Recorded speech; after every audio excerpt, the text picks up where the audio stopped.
Halo, Assalamualaikum warahmatullahi wabarakatuh. Kelas 6 hari ini kita akan belajar tema 1 selamatkan makhluk hidup, subtema 2 hewan sahabatku, pembelajaran 4. Nah, anak-anak, siapa yang pernah makan ikan bandeng? Ayo. Ikan bandeng merupakan ikan pangan yang terkenal di Asia Tenggara. Ikan ini banyak dikenal sebagai ikan air tawar. Habitat asli ikan bandeng sebenarnya itu di laut. Tetapi ikan ini dapat hidup di air tawar maupun air payau. Ikan bandeng merupakan salah satu oleh-oleh yang dapat ditemui di Sidoarjo, Jawa Timur.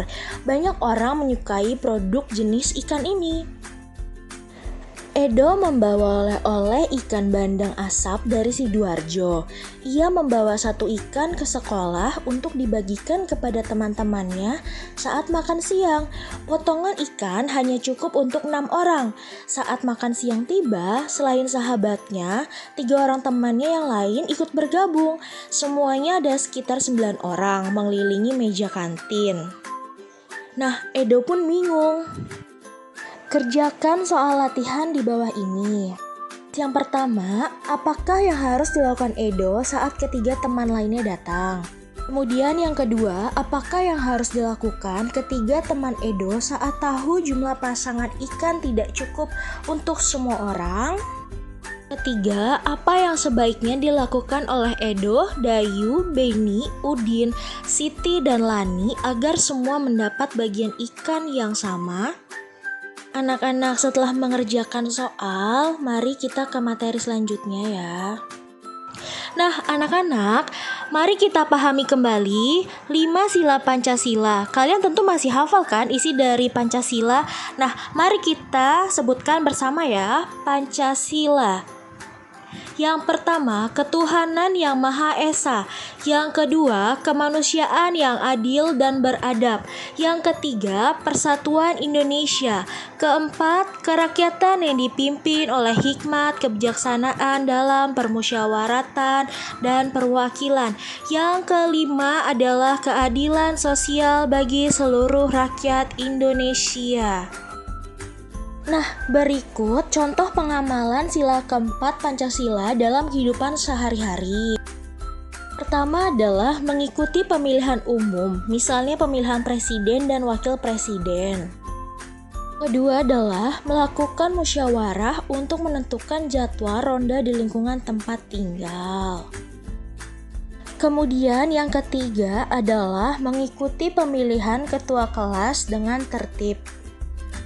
Keempat, tidak memaksakan suatu kehendak dalam suatu musyawarah yang diikuti. Selanjutnya adalah tugas 2, carilah 3 contoh perilaku atau sikap lain dalam kehidupan sehari-hari di sekolah dan 3 contoh perilaku di rumah yang sesuai dengan nilai-nilai sila keempat Pancasila. Jerapah merupakan hewan mamalia yang memiliki ciri khas.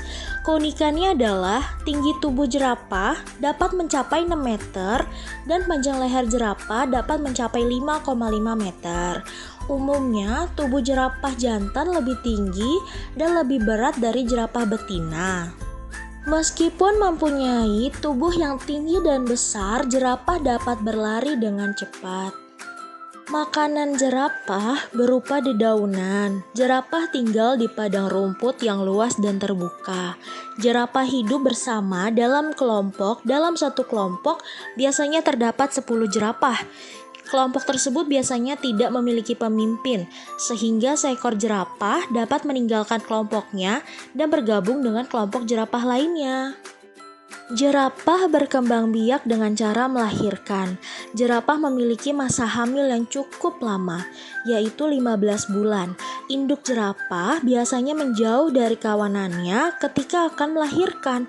Setelah lahir, induk jerapah akan mengasuh anak jerapah dan melindunginya dari hewan pemangsa. Nah, setelah mendengarkan teks laporan pengamatan tersebut, mari kita lanjut mengerjakan tugas 3 yuk. Soal nomor 1, mengapa teks tersebut termasuk laporan pengamatan? Untuk soal nomor 2, temukan fakta yang terdapat dalam teks laporan tersebut. Gunakan kata tanya apa, di mana, kapan, siapa, mengapa, dan bagaimana untuk menemukannya. Dan kemudian tulislah jawabannya juga.